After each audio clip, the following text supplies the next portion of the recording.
Welcome to TimeBolt Office Hours on February 29, 2024. You are live with Doug and Quinston. We're here to answer your questions, check your workflows, and generally just make sure that you get the best out of TimeBolt. It does look like we have some customers on today. Quinston, I've got some new marketing to discuss with you. I know we had some product to talk about, but before we do that, TJ, you're with us first. Do you have any specific questions for us this morning? I do. Just real quick, we did a couple enablement sessions this week, and they came out really well. And the question that I had is that these sessions go for about 3 hours, and I'm wondering if there's a faster way of dropping in my chapter markers in there. Right now, I just put a time lapse in 4x speed, and I just go through there, and then I stop it when I see the screen that I want. I right mouse click, mark it, then do the chapter marker, and then continue on. But that's like 3 hours worth of stuff that I have to go through, even at 4x speed. I was wondering if there's something faster that I could do for that. When you right click, you should just be able to start typing now. You shouldn't have to hit click, create a marker. Yeah, when I see the head go and it stops at that PowerPoint slide that I want to click on it, make it a marker, then type in what I want, and then I hit 4x speed to get to the next one, which could be 20 minutes away. I'm trying to find out if there's a faster way to do that. Outside of having AI tell you what your markers should be, I don't know how it could be faster. Yeah. I don't know, like, what do you mean faster? Like, can the software do it for you? Well, no. I'm just trying to figure out, because like I said, the fastest way that I could do it is to put your tool in 4x speed, go through the clip, and then manually stop it, and then put in the chapter mark and then continue on and stuff. I didn't know if there was anything faster than that. And when you talk about put in a chapter mark, so you're talking about you're going through and you're categorizing, correct? That's what chapter markers are. Yeah, you're categorizing for the viewer what this is about. You right click, type in chapter marker, and then you continue on. Render straight. Like through in the TimeBolt, and there's okay, how would you like that faster? Well, like I said, I take that preview playback rate and I drop it into 4x. I was just wondering if there's anything faster that I could do to find that. If there's like a way to say, hey, is there something like I could cue my people that are doing the enablement to say, okay, moving on to the next chapter or something, and then try to find that inside of check or something like that where I could do it. Just like I said, when I go through a 3-hour enablement, I have maybe about 15 chapter markers I have to put in. That could be a future thing if you can do searchable check. The check script could be searchable, and then you can have some sort of a right-click pin. If there's a word inside check, you'll be able to right-click that and then just say go to clip or something like that. I think that would, like you're saying, there are words which are like cues, right? Well, I can make our presenters queue up, say, okay, moving to the next chapter or moving to the next feature. Well, then I can grab that piece. Quinston, I don't know about actually going in and figuring out how many times somebody said chapter, and then because you still have to give context to like what that is. I understand what you're saying. Oh, if a cue, right? If a defined word that is not spoken in natural language, but some sort of a word which they say just to like mark an end of a conversation or end of a section, and it's an unnatural word essentially. So, like you wouldn't say it normally in a natural conversation. Right.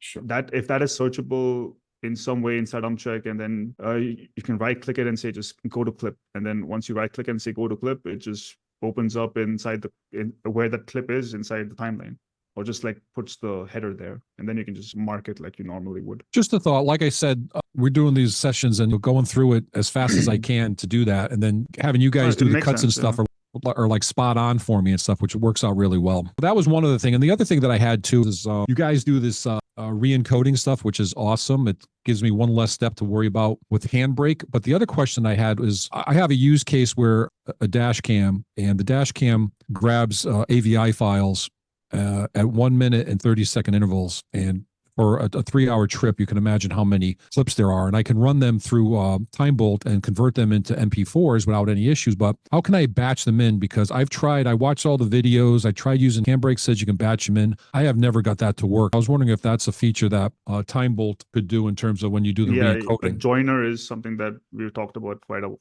We haven't really got around to making it, but you can hope maybe not this month or next month, but at some point in the future, it will be there. Okay. Because I'm not too concerned about joining, because I could grab the 50 MP4 files and then just drag them into DaVinci Resolve because they'll go in a sequence order. That's not a problem. But you being able to take the AVI and batching in, let's say, a folder and outputting them into folder 2, if you will, and then just grabbing those and then dragging all the MP4s into DaVinci, and then I can continue on doing that way. That would save a lot of work. Yeah, that's like 5-6 clicks and a loading time saved, because you have to load them into DaVinci Resolve, and loading of 50 files might take some time. And then you have to like put them in the timeline one after the other. If you just have like a folder which you can point to and just tell TimeBolt, you'll just join them together because they're already in sequential order, alphabetically. And output them as one file, right? Correct. You're Yes. outputting as one file, One and whether file. it's rendering a single file or outputting as Correct. one XML.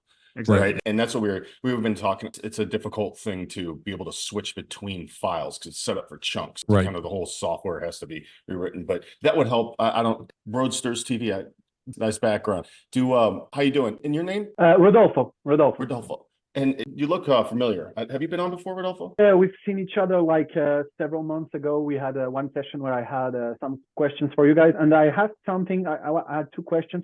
I asked something in the forums, and you intervened, but I think you didn't get what I tried to explain. I think it was my fault. I wanted to know, when I work with Final Cut Pro. When you export file into Final Cut Pro, you can choose to have it either original, raw, or have it proxy or optimized. When you try to import FCP XML generated from TimeBolt, I don't know exactly what I'm working with. Like, I know what an XML file is now. I looked it up.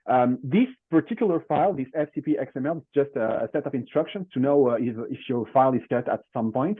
But when I am working with that file, like when I import that FCP XML, am I working with the original file, or am I working with a proxy or optimized It's file? the original file. I am working directly with the original. Correct. I'll explain the difference. So what happens is, when you create a new project in Final Cut Pro and you start working directly in Final Cut Pro, now we're talking about without TimeBolt, what Final Cut Pro does is it copies the original file into a separate folder and then creates a big folder which has all of the items that are required for that project. The original file just stays where it is, but it's copied sometimes it's copied as a proxy depending on your settings. But usually, if you don't have that set up, it's copied directly as a new file inside a Final Cut Pro folder. That's why you have those bars at the side, right? You have that event bar and all those workspace bar. That's what it is. With TimeBolt, we can't really do that, right? Because we don't have access to Final Cut Pro. What TimeBolt does is, TimeBolt basically takes the location of the existing original source file and inserts that source location inside the FCP XML file. It's just an FCP XML file, and it just uses so I guess that even if I try to take, like on TimeBolt, and I import it as a proxy or optimized file inside Final Cut Pro, and then do the TimeBolt part, this FCP XML will still be the original file. It's not gonna take on the proxy or it depends on file. which file you. It depends on which file you load into TimeBolt. If you load, I don't think it will work with proxies, but if you already created your project, right? If you have created your project and you already have the source file inside the project, and if you take the source file, instead of taking your source file from the drive, you take the source file from the project, and that is the one you put inside TimeBolt, then you might be able to get around it. But I don't think it will work for proxies. But unless you do it post, once you generate the FCP XML and then you insert the proxy path, or you change the link inside of Final Cut Pro. You can also change the media link for the entire timeline inside of Final Cut Pro. That's also possible. You can even go around doing that. But at the end of the day, these are just cut instructions. You can link any file to these instructions. It doesn't have to be the original file. It's just that TimeBolt doesn't have a very clean way of copying it into a new folder and creating all those redundancies that Final Cut Pro does. But at the end of the day, once the cuts are in Final Cut Pro, you can link any file you want to it. I understand perfectly. The second thing, the second question, I work on, I have a motorcycle channel. I do motorcycle reviews. When I ride, I don't have a single file which I would take and put into TimeBolt to have balances cut. I have 4 files. Like, I have one GoPro, one Insta360, and 2 sound files, one for my voice, one for the engine noise. The thing I do is that I take all those files, I put them on Final Cut Pro, I have to sync them, and once I have done what I want to do in terms of switching the cameras, I take the whole file, I generate one single file, and I put it on TimeBolt to cut the silences. Is there any way for me to work with those sync, separate 4 files? Yes. And how can I do that? If you have noticed, just below the Final Cut Pro export, there's a Final Cut Pro XML. In TimeBolt, you have FCP XML, right? You click on that button, it generates FCP XML file. Just below that, there is something called FCP XML Multicam. Okay. You've probably seen that. Let me just show you. If I load up a file, so if you see at the bottom over here, there's something called FCP XML Multicam. So this button will generate a multicam file. And in FCP XML, a multicam file is basically a file which helps you use the same cuts for multiple timeline, multiple tracks. And if you go at the top over here in your menu bar, there is an option, Final Cut Pro Multicam. So there's a video that you can watch on how to basically do it. So this will help you. So you can use any number of files. You'll need a base. I'm assuming your voice is basically the file you want to cut on, right? Well, the voice would be the file that would serve to make the cut. Correct. You only need to generate the FCP multicam on that file, on that audio, and then those cuts you can apply on the rest. Okay, that's super cool. But still, I would have the problem of I have to sync my file. It's all there. Okay, super cool. Yeah, you sync the files together because you have to sync them, right? Because it saves you a render job. It saves you an entire, like, you don't have to sync it and then render and then put it in TimeBolt and then bring it back in. It saves you a whole render. It's just instant, right? It's instant. If you click on it, it's done. It's instant. You don't have to render the entire thing. Final Cut Pro is easily like the best. It will take you, just because you don't know multicam or you haven't worked with it before, it will take you like some time to get up to speed with it. But once you realize how it works, it's a much better experience than rendering once and then doing it. And okay, super cool. Thank you so much. Yeah, here real quick. This is just to give you an example. Yes, just real quick. So for our new onboard video, imagine there's nothing. This used to be real clean. Now this is just audio effects up here. But I did a multicam on this one long sequence, and inside here is all of my multiple cameras. What I'm saying, I was able to basically any change that I make to the different cameras and then dictate which camera angle to choose at this level. It just made everything so much easier. There's a lot of layers in this video, as you can probably tell, with like all this moving, all that's motion and stuff. So multicam really saves a lot of time. Okay, perfect. You bet. Any additional questions? You good? No, I'm fine. Perfect. All right, excellent. Eric, how you doing? I'm great, Doug. How are you? Good. Is there anything that can you kind of give us a little background? Is there any specific questions that you have for us about time? I just started using the software probably like less than a month ago. I really love it. I did a podcast. It was just a single cam. Super grateful that you guys put this thing out. I'm a beginner at this stuff. So I just wanted to like pop in, see what I could learn from you guys and just say thank you. Absolutely. And you're doing podcasts? Yeah, podcasts and then a bunch of stuff for like YouTube for my gym. I own a gym out in the Hudson Valley in New York. Okay, nice. How are you recording this content? Can you kind of give us an idea of your setup? I'm recording most of it on my iPhone and then with lighting. And then I also have a Nikon as well. I've recorded some stuff like multi-cameras, but I haven't actually like edited in multicam. So literally just like doing it on my iPhone, uploading to TimeBolt, cutting it down, putting it back into Final Cut Pro, and then just kind of like cleaning a few things up that in terms of like what I need, and then off we go. Is this vertical video? Is it made for shorts? Are you doing multiple, like, are there multiple clips that you're then joining in Final Cut Pro? Or is you doing one long? I did. I usually do one long video, and then from there, and I usually record it. It fits for YouTube, horizontal, and then I run it through. And then I usually run it through Opus, which does all the vertical clips for YouTube. And I'll just like it'll take the whole video, cut it on down into like 30 different segments, auto caption, clip it, zoom in, auto zoom out. Like I don't even have to really like think about it. It also gives it like a virality rate, so that I can just like kind of like if I like that piece, edit it, and then from there use that for shorts. But it's all before you put this video into Opus, you are time bolting it? Yeah, I'm time bolting it and then putting it through Final Cut. Okay, before you found TimeBolt, if Opus is doing all these things where it kind of cuts it up for you and puts it in the vertical format and adds captions to it, what value is TimeBolt adding to your workflow? So the value that it's adding is the fact that when I do the long form video, which is that's like the main pillar of content is the long form, and then everything else, whether it's blog post, short clips, all that stuff comes from the long form. So the fact that I'm able to do the long form and edit that down and save me editing time is the game changer. Did you ever use Opus prior to using TimeBolt? I tend to just learn and try to find different AI softwares. I used Opus before, but they were right around the same time where I kind of like started using them. The reason I asked that question is that with these transcription-based editors, for example, CapCut, we've noticed that once TimeBolt removes all the silences and cuts out all the non-human language and things that aren't important, mic strikes, stuff like that, all of a sudden when you start captioning things, it becomes extremely accurate. Like you're not pulling over drag handle controls to get to the ends of cuts or where the ends of sentences are. And CapCut, when you're exporting as clips, pretty much like you do like with XML, it just makes captions more accurate. And I didn't know if you had a similar experience or anything like that. It definitely makes it more 100%. It definitely makes it more accurate. The other app that I'll sometimes use if I don't love what Opus does, also run it through Caption, which is similar to CapCut. I just find it like a little bit more like user friendly. It's definitely been a huge time saver and it's definitely more accurate. Okay, excellent. You've got one long video for YouTube that you're then cutting up and using some AI software to go ahead and cut up into some usable shorts that does your captions. And for your YouTube video, are you adding chapter markers and those types of things? I honestly haven't even dove into any of that stuff. I originally launched my first podcast in like 2010 on iTunes.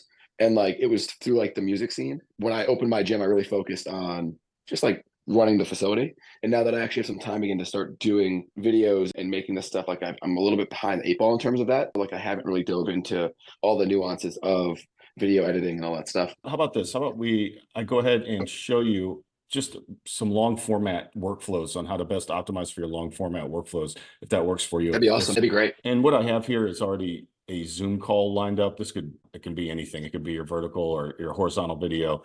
And what we have, the first thing that you do when you're editing with TimeBolt, put this on 1.5x. Okay, no matter what speed, how long this is, there's no point in watching this one times playback. That way, when you hit the play, the space bar, it actually goes. First questions that I have is 5x speed, right? You want to learn the 3 keys. We also did put out a brand new onboard video in case you haven't seen it. It goes through all these features.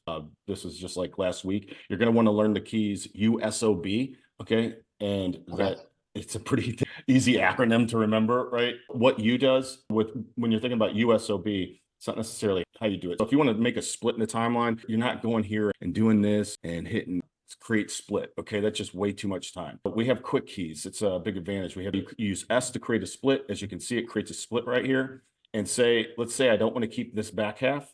I hit the B key, which stands for back cut, right? Okay. And the back cut already happens. If I didn't want to keep what's going forward, I'd hit O, which turns the existing scene off. This purchase, I'm running. You wouldn't know that you don't need this until you've listened to it, right? Like I wouldn't have known that it happens too fast, and I wouldn't have known I don't need that whole section. Some ads, and you're like, oh, I don't need it. You can see what our average cost, right? And that turns that off. That's how you like Ginsu up a timeline faster than any other editor. When you do it this way, you'll be faster than anybody in Final Cut, Premiere, no matter how long they've been editing for. Okay, USOB. Now, the next thing, then there's fast forward silences, which I think you would use, Eric. You might want to experiment with it, kind of texturize in some time lapse. It just basically speeds up whatever it is that you have. You don't even have to mute it. It's not something that's like going to be audio and then like dead air. But let's say you're showing an exercise or something like that, and you want to show like all 8 reps, but you don't want to like do it in real time. You just basically hit fast forward silences, and you can come up here, and this is the only time you click the bar above the playhead.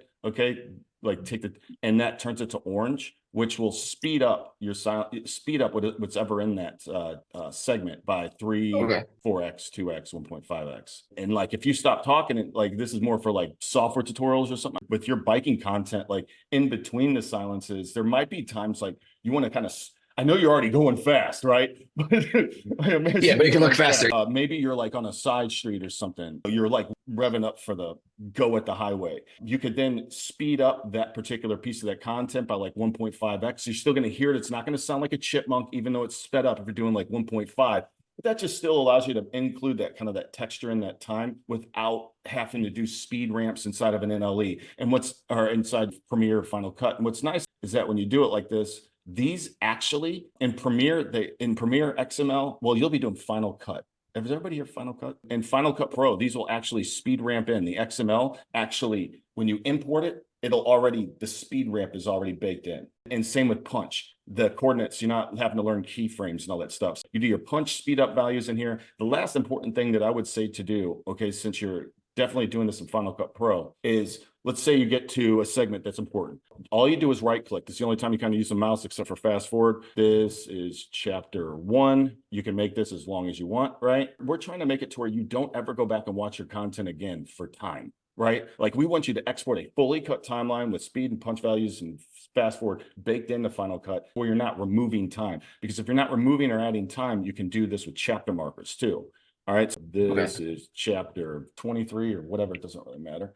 And then another chapter. At the end, because you're exporting XML, you're not going to worry about adding turbo mode. Like if you make one-on-one video, use turbo mode. I'll explain that in just a second. Is you go here, 3 dots, and you'd hit download chapters text file. And the beauty of this thing is that when you download it, it's just straight up copy paste. It's already formatted for YouTube, and all the like your a minute in this video is not going to be the same minute as in your XML, right? It's already going to be, it'd probably be like 30 seconds because you have cuts in there, and paste it right to the body of YouTube and your chapter markers are done in the description. That alone will save you the time of watching it again. Doug, let me ask you real quick. When I go to add those chapter markers in, I'm in TimeBolt right now. How do I add that in there? Right click on the clip.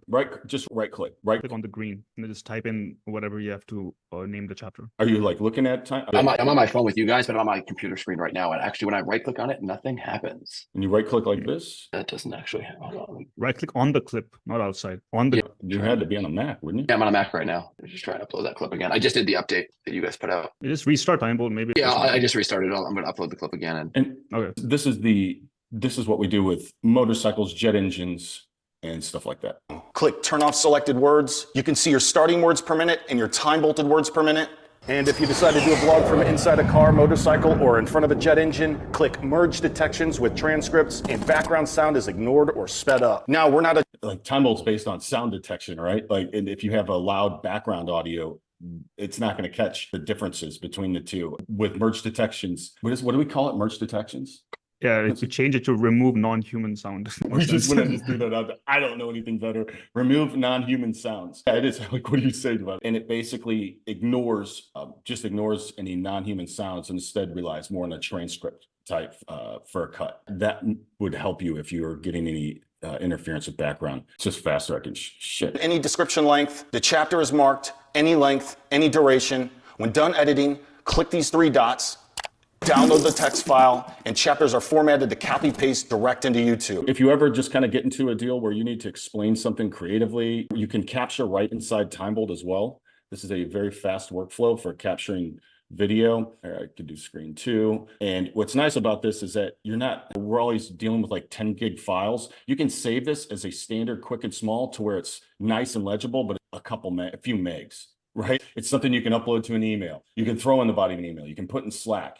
For like daily videos, I'll just record like this. And as you're recording, when you talk, you can stop talking, then go full screen, right? When you stop talking again and then go back, when it cuts in TimeBolt, you kind of switch scenes. You can move the thumbnail around, you can make it big, small, whatever your flavor is. It actually remembers its position. So you can then send a video out and crank out another one. Now, what's really cool, I hit stop recording and this comes up. I just basically just save it.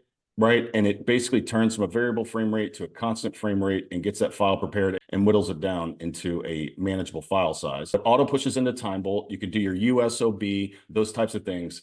And then what I do down here is I go down, I hit activate turbo mode. Who doesn't want to talk 12% faster? I do 1.3 if I'm sending it to Quinston because I like him.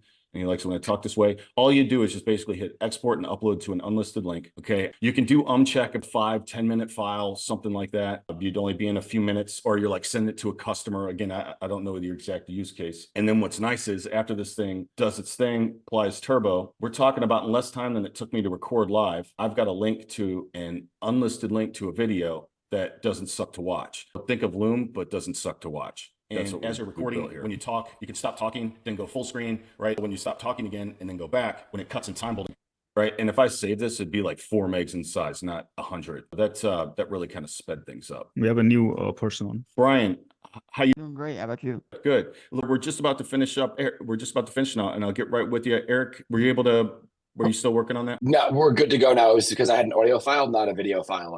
You can't do chapters on the audio file. No, you can. Oh, you can? No, it wouldn't let me do chapters but on the video file it did. If that's the case, then that's a bug. Let me just double check. Yeah, you're right. That is definitely a bug. We'll need to fix that. Cool. God, that could be Thanks useful. for that. You got it. Wow, I never even knew that. Yeah, nobody's ever said that before. When you're like, chapters don't work, I'm like, dude, they've got to work. There's no way that. But, okay. Now I realize why, because all of these options are usually for like video stuff. And then the chapter is just in there. We never considered that people would even. Where would you use chapters? It's more of a mistake than a bug. You would probably use it for like an iTunes podcast. Yeah. Does iTunes Does iTunes use the same format as YouTube? I don't know if it's the same format, but you can definitely upload, or you can at least put chapters in the text file with that. It's probably not the same as YouTube, but you can at least put that in the description. They're not like actual markers that like you can click and then jump in. No, it might be though. That might be really useful though for like if somebody's doing like an audio book where it could actually jump to in chapters, because then you would actually have that design in there. We'll we'll take a look at that. Is that something, Quincy, that you think is doable for audio only files? I don't remember exactly why we made that, because this is definitely a conscious choice from our part.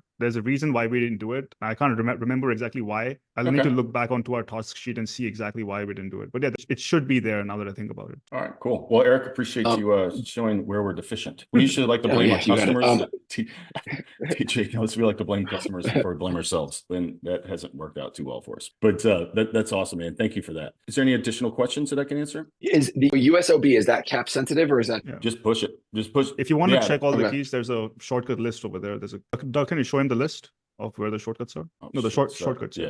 The keyboard shortcuts. I just kind of summed it up in the. Yeah, USOB is the most commonly used ones, but you can also use up and down arrows to go through the links. I usually just use my keyboard to navigate the timeline. I don't even use my mouse. You can just do everything with the keyboard. Okay, perfect. Yeah, one of the softwares that I used to use called Serato Scratch Live and DJ software, but it was always case sensitive. So like you had to have like the cap locks on in order to do certain things. That's why I just ask. Eric, and did you use Brian? And we'll get with you next. Eric, did you happen to use any software that cut out any AI transcription based software that cut out dead air prior to TimeBolt? I did use Descript. Descript basically transcribes everything that is said in there, and then you can just delete the audio and just use that for words. And you can also, this is the other cool part, you can also record your voice. And if you type new words in, you can actually replace the words in there rather than re-record stuff. What brought you to TimeBolt then? Really the fact that I was using long form video, and I didn't want to sit in Final Cut like an asshole for 4 hours. And I could run, like, your advertisement popped up, I think on like my Instagram or some social media format. And I was like, oh, let me look at this thing. And I watched a few videos and I was like, this is great. And for $99, which is a super fair price point for me to go, yep, I just saved X amount of time. Like I know, like I do for, at least for my business, like I calculate my earned hourly rate. And for me to save hours upon hours of this stuff in order to execute this for $99, I was like, this is a game changer. With Descript, for example, was that, I understand you can do like overdub and move things around. Was there anything in particular that you were like, hey, look, it's cool that you can do this, but I need to find something, like you landed on TimeBolt, right? Because obviously Descript removes dead air. I'm just trying to understand, without putting words in your mouth, why you may have been looking for something different than what Descript was offering. The fact that you guys take that long clip and condense it and cut out all the dead air instead of me going through and trimming every individual piece saves me hours. Like that's the main piece, because Descript, other companies don't do that. Like you guys are solving a really unique issue, at least from what I found. I have anybody else that does this as well or as quickly. It's a game changer. No, that's great. What we found is a lot of Descript users end up coming over to TimeBolt because there is an inherent difference between using sound detection technology and transcriptions to remove dead air and just basically provide that base cut. Like your base cut, removing the dead air and the silences, like that is like why you're using the software. We use sound detection, not AI transcription, for a base cut that's inherently more precise. And because we're not taking unnecessary trips to the cloud, we can do it very fast. That's like, you're not having to go back and like, you end up saying the word YouTube at the end of a sentence in Descript, it cuts off tube, right? And you're like, you have to go back and then fix that and try and find where it cuts off ends of words. And then you also have ultimate pad control. You'll notice, like with these other software editors, no matter if they're plugins, you'll look and they'll go through and they'll be like, oh, wow, look how awesome this is. It cut out all the dead air. And you look at their little padding and I'll ask people, I'll be like, hey, could you do like a padding of like 0.01 and 0.15 on the end? Because all I saw was 0.2, which is a huge, that like leaves that much. If you're like looking at it in LE, it leaves that much on the end of each sentence and more at the beginning and end of the sentence, which people have to spend a bunch of time going back and fixing those things. One of our keys with advertising and marketing is really being able to differentiate and point out, you can spend 3 times as long doing something, but why? That's kind of what, I didn't know if you had a similar experience with Descript. Well, that's a big part of it. Also the fact that like, I run a business, like I am not super proficient at this stuff. Nor do I want to take the time to like sit there through Final Cut. Like I don't need stuff to be at like a world-class level for me. And like you guys give me the opportunity to cut this down at a world-class speed, at a world-class level, where like, again, I don't know a ton about like grading and shading and Final Cut, but like I know enough to be like, hey, listen, like this sounds good. This doesn't, this is dead air. I need this out of this thing. And it does it way faster and allows me to adjust what I need to in terms of like the silence removal and detection, and even removing the word, which I didn't realize how many times people say, whether they're whether they're able to communicate really well or not. It's just, there's so many great things. I feel like that's why I jumped in this office hour today, because I feel like there's just so much that you guys offer with this, where I'm just kind of scratching the surface. Even like the screen recording, didn't even think of that, but that's great for me to do stuff with my staff rather than use Loom, because we play with that all the time. Like you're solving multiple problems. If you get a chance to use this with your staff at work, that's my background is enterprise video platforms, work related applications. So if you get a chance and you're using, it's called Send a Banger, but using TimeBolt for capture and sending links or downloading files that are small enough you can upload to Slack, let us know about the speed and how fast that is for you and any difference. Maybe staff is like, you're never really happy when you get an 8-minute unedited Loom. Right. I've gotten like contractors send me like a 6-minute Loom or an 8-minute Loom of their proposal. And I'm like, oh, Jesus Christ. Because it's not the type of content you'd normally watch. And that's great that it saved you time to make, but it's costing me a bunch of mental gymnastics to be able to sit there and watch this by myself at home. Having even like one-to-one direct communications now, super low effort to make. Hopefully it helps even with cultures at companies. I don't know what more important thing you could do than turn everybody into communicate like a YouTuber on video, put that communication tool in their hands. Yeah, no, it's great. I really appreciate it. Brian, thank you, Eric. Brian, hey, Yes, hello. how can we help you? Honestly, I joined because I got the email and I'm really new to TimeBolt. I just came in to see what the meeting's like. Well, this is it. I love it, man. Awesome. And do you have any questions about TimeBolt? Anything that we can help you with or like? I do have one question. Example, I have a client that does gaming video, correct? Now, sometimes they're dead silence where like you're concentrating. Is there a way to like choose not to delete that dead space? Yeah, you can definitely do that. Are you like wanting to not delete it or do you want to?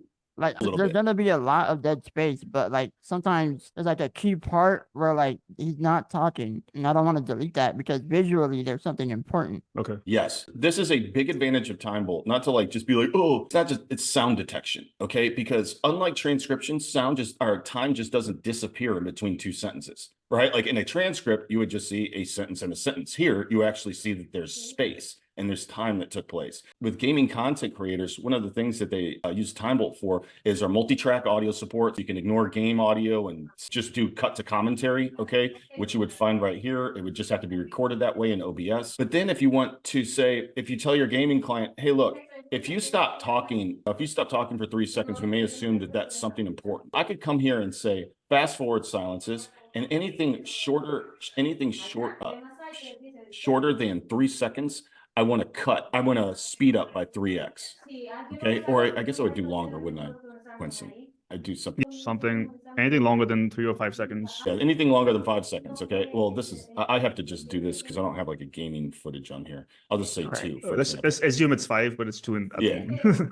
So like if you look in the timeline, you see how like there's like a red space right there in the middle? Yeah. Let's say there was something important there. Is there a way I could change that to green instead? Yeah, just click the bar at the top. Oh, all right. I did not know that. The orange is fast forward. Red is gone. Red is what you remove. And then this is the thing. If you're going to be going back in and allowing instances, I would highly recommend that you try fast forward silences, maybe speed it up by 1.5x, okay, when he's not talking to show a demonstration. And then make sure that you don't click mute. Okay, you just don't need to click mute. It won't be like an abrupt change in the audio itself. I would try and mess around with fast forward silences, and then you can imagine, are you exporting like XML into like a Premiere or Final Cut Pro? I was about to ask if that was possible, but you just answered it now. Yeah, you can export all this. What happens is after you make these, like after you export, it'll export the XML and it'll have like 4 cuts right here. And what I found very useful, okay, and all you do when you have this thing called merge similar consecutive cuts. So now when I do that, it made it all one cut, right? It joined the greens and it removed the red, it joined the greens. So now it's all one cut. So now when you actually open this up inside Final Cut or Premiere, it's just going to be one cut in the XML, not 4.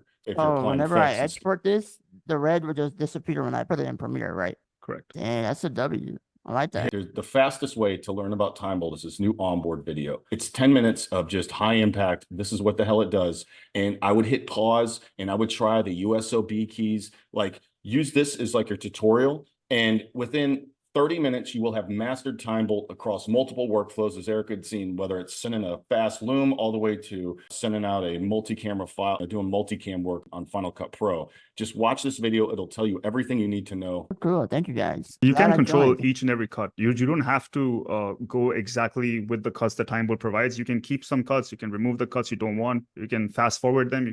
It's completely editable, the timeline. I just had another question because I don't remember when or who made this, but I saw a couple of while ago I was looking for options to speed up my workflow, right? And ultimately I chose TimeBolt, but I remember there was another option where I don't remember if it was like an add-on or a script where like in Premiere Pro, it would detect audio or something and it would just automatically cut it. I was wondering, Yes. TimeBolt ever become like a inside Premiere Pro type thing, or really always just No, say but we do have application? an extension. We have a TimeBolt extension for Premiere Pro. What you were going to do, you were going to lose control. Okay. You're not going to get the pad control that TimeBolt's offering you, the cut accuracy, and the ability to speed up silences. Right. Even though it just shows this really quick, you're still going back and making a bunch of adjustments to the original cut, which is why you're using the software in the first place. Which is why we created, it's not some integrated plugin with this. The plugin to be used separately, to be used inside Premiere Pro, but TimeBolt is the app itself controls all the cuts, right? Because you want to be able to know exactly what cuts you're going to get before you actually apply them inside Premiere Pro. And that's the main thing. As Doug just said, right? You want these cuts to be editable. For example, when I load up a file in TimeBolt, I want to make sure that my cuts are correct. I don't want to just keep the cuts that TimeBolt gives me. I want to adjust them, make sure. For example, I don't like this big blob over here. I want to make it like into more granular chunks. I'm going to put 2 over here just for like demonstration. And now it's going to chop it up into more bits with more space in the middle. And now these are the cuts. For example, I don't want to keep this one. I remove this. I'm pressing the O key in this case. So I'm in the timeline, pressing my O key, using the up and down arrow key to navigate the timeline. Maybe I don't want this part over here. I press the S key, B, it basically chops off that part over there. What I'm going to do now is I want to export this into Premiere Pro. Now there are 2 ways to do this. One is by using the XML file, which you probably already know. You click this button and it generates an XML file.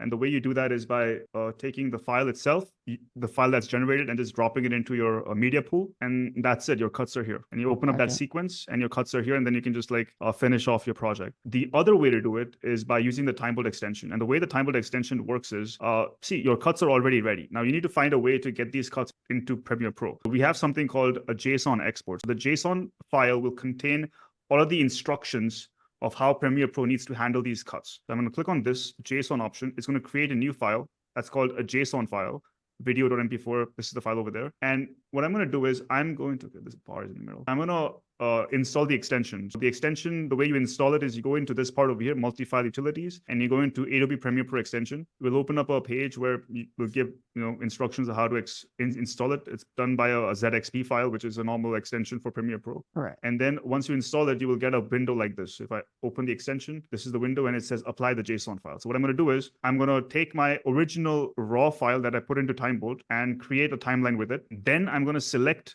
that timeline, that clip in the timeline, and I'm going to just apply the cuts that I created in TimeBolt on this. So click on apply, and I'm going to find my JSON file that I created from TimeBolt, and I'm going to click OK, and you can see that it just created the same cuts. And then the interesting thing, the only reason you would use the extension instead of just a normal XML file is if you have multicam. Okay, now I'm going to show you something that you might find very interesting. If you have, let's say, 3 different files, check this out. And I'm going to just align them. I'm going to right click on them and just synchronize them with audio tracks, with their audio, pull it back to the start. Now I'm going to apply the JSON on all of these. I'm going to say, apply the JSON. Everything got cut. Right now, these are all the same files, but you can imagine that they can be multiple different files. And they will have different cuts, correct? Exactly. For each file, we'll have the same cuts that were on the base file. Because usually what happens is if you have, let's say, a commentary file, right? Let's say you have one main file where everybody's talking, and then in the other file, you have maybe some music playing, maybe on one camera angle, you have somebody else, one of the interview, let's say it's an interview. On one of the files, you have the one person, person A taking the interview, and the person B is on the other camera file. You can have all those files in the same timeline and then just select them all and just mass apply the JSON file. And then everything will be cut according to the base audio track that you put into TimeBolt. All right, cool. Thank you. And we would recommend if you are just dealing with one file using XML because it's the if you're using XML is much faster. Correct. If you're using fast forward silences, stuff like that, it actually the speed ramps come through. And if you're using it with the extension fast forward, it actually colors it a different color code. But then you can go back because the fast forward won't like export, but it'll color code the section that is supposed to be fast forwarded. You can then apply one effect to all color coded items. It's effectively the same thing. One thing I would say in this is that TimeBolt, when you import the XML file in the media pool, TimeBolt creates a sequence for you. Okay, it creates a sequence. So when you do this, for example, like let's say this is not there, and you just drag and drop the sequence, you won't see it properly because it's actually inside it. If you are working with a separate sequence, let's say you create a new sequence like this one at 29.97, it's called sequence 1. If you want your cuts in a completely new sequence, what you would need to do is open that sequence, open the sequence that TimeBolt gave you, copy all these files, or copy all these clips and then paste them inside your other sequence. And paste them here. And then if you have like multiple sequences and you want to copy from one sequence to another, you can do that. All right. I get it now. All right. Thank you. Yeah. Well, are there any additional questions that we can answer?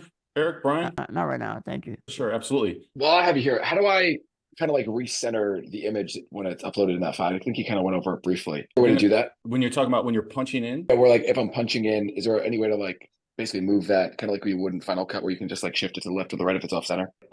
Press the Option key and then the arrow keys. You'll have to go ahead and figure out in the settings, okay? Go to settings and figure out what is your punch value and then what punch value and a left arrow will center it up. Got it. Okay, that's easy.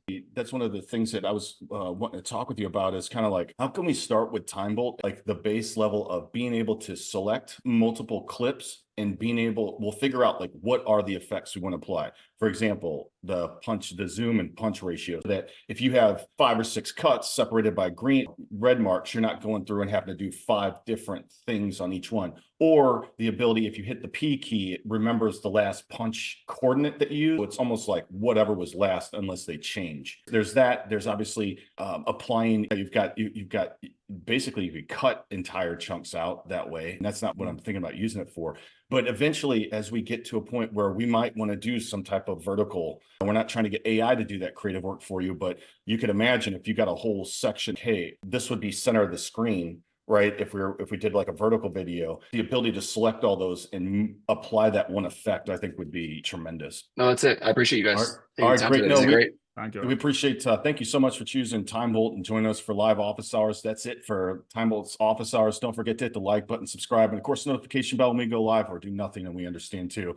And we're out of time. Thank you very much for choosing TimeBolt, gentlemen. Have a good one. Bye-bye. Take care, guys.